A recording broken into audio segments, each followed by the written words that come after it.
Hello दोस्तों, मैं हूँ जॉन। और मैं आज आपको एएचयू एएचयू का वर्किंग और चिल्लर का वर्किंग कैसा रहता है इसके बारे में डिटेल में बताऊंगा। एएचयू मतलब क्या होता है कि एयर हैंडलिंग यूनिट। जहाँ पे भी अपने को ठंडा हवा की ज़रूरत होती है, ऑफिस में, कंट्रोल रूम में, जहाँ पे भी अपने को ठंडी हवा की ज़रूरत पड़ेगी वहाँ पे अपन एएचयू यूज करते हैं। तो ये जो एएचयू है वो चिल्लर जो है वो रेफ्रिजरेशन साइकिल पे काम करता है। तो दो प्रकार के रेफ्रिजरेशन साइकिल होती है, एक वेपर एब्सॉर्प्शन साइकिल और एक वेपर कॉम्प्रेशन साइकिल। तो ये जो चिल्लर काम कर रहा है ये कौन सी साइकिल पे काम कर रहा है? Vapour compression cycle. अब एएचयू का लॉन्ग फॉर्म है एयर हैंडलिंग यूनिट।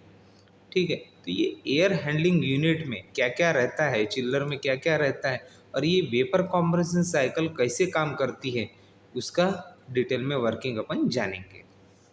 तो ये जो वेपर कंप्रेशन साइकिल है इसमें चार कंपोनेंट रहते हैं।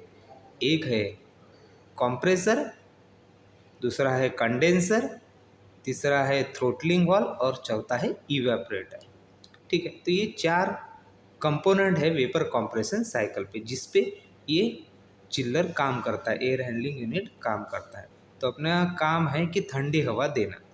तो ये जो रेफ्रिजरेंट यूज करते हैं ये R407 या R22, तो ये जो भी रेफ्रिजरेंट गैस यूज करेंगे वो यहाँ से फ्लो करेंगे। तो ये जो कंप्रेसर है, ठीक है, तो कंप्रेसर का जो सक्शन रहेगा वो रेफ्रिजरेंट इस कंप्रेसर से फ्लो करेंगे। तो इसमें कंप्रेस करेंगे, जो भी रेफ्रिजरेंट होगा वो वेपर फॉर्म में होगा और उसका प्रेशर और टेम्परेचर क्या रहता है? कम रहता है। तो यहाँ low temperature low pressure vapour, ये जो रेफ्रिजरेंट है वो वेपर फॉर्म में है, गैसियस फॉर्म में है, जिसका प्रेशर कम है, टेम्परेचर कम है, वो कंप्रेसर से कंप्रेस किया जाता है। तो ये जो कंप्रेसर यूज करते हैं वो स्क्रॉल कंप्रेसर यूज करते हैं।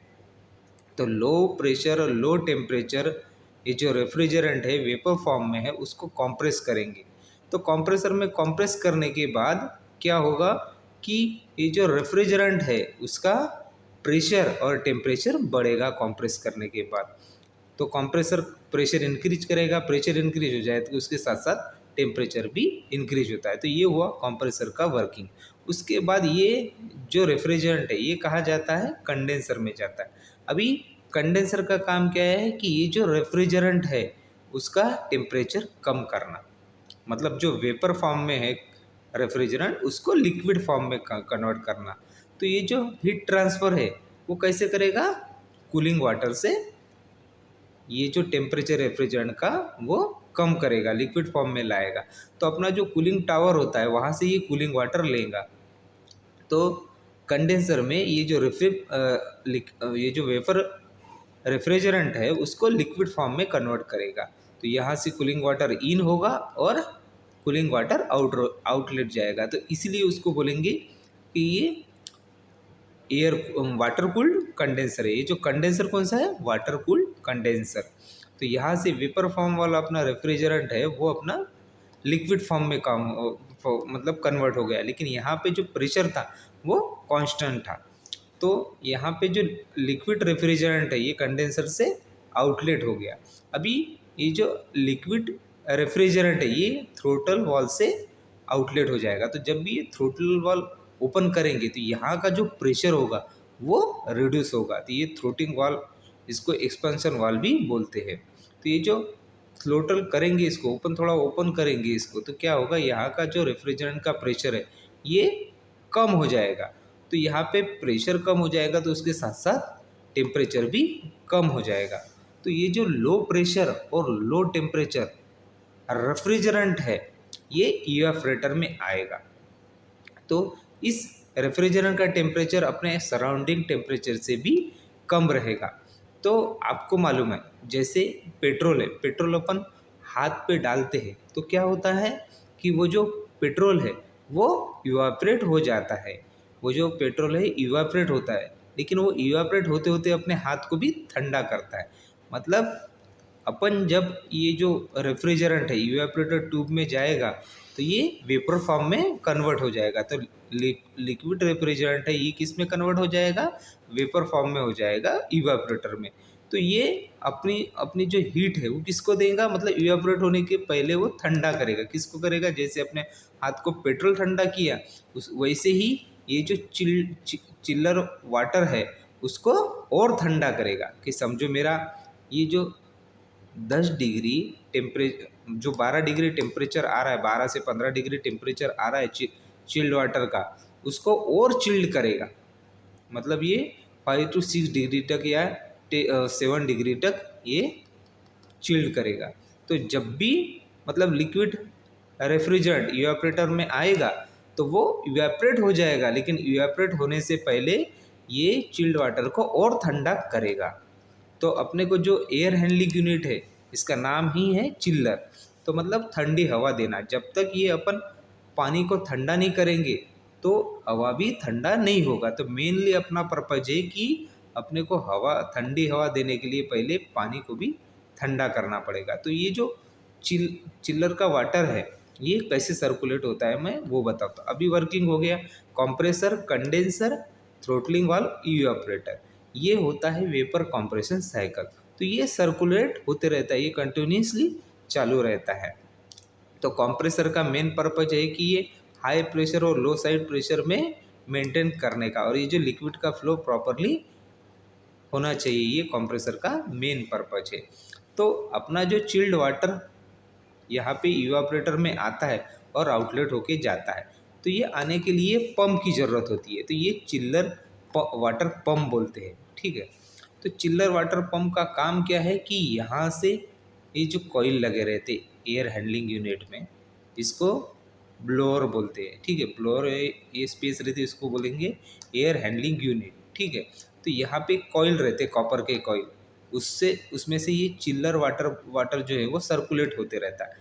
तो एक इनलेट में से क्या करेगा, चिल्लर वाटर पंप सक्शन लेगा और इवापोरेटर में, और ये पानी ठंडा होके फिर चिल्ड होके ये इसमें कॉइल में चला जाएगा। तो ये रिसर्कुलेशन, इसका सर्कुलेशन चालू रहता है ये चिल्लर वाटर पंप से। तो ये जो यहाँ पे कॉइल लगे रहते हैं, ठीक है, ये ब्लोअर रहता है, ये इसको बोलते हैं AHU ब्लोअर। और यहाँ पे फिल्टर लगे रहते हैं, फिल्टर, सक्शन फिल्टर।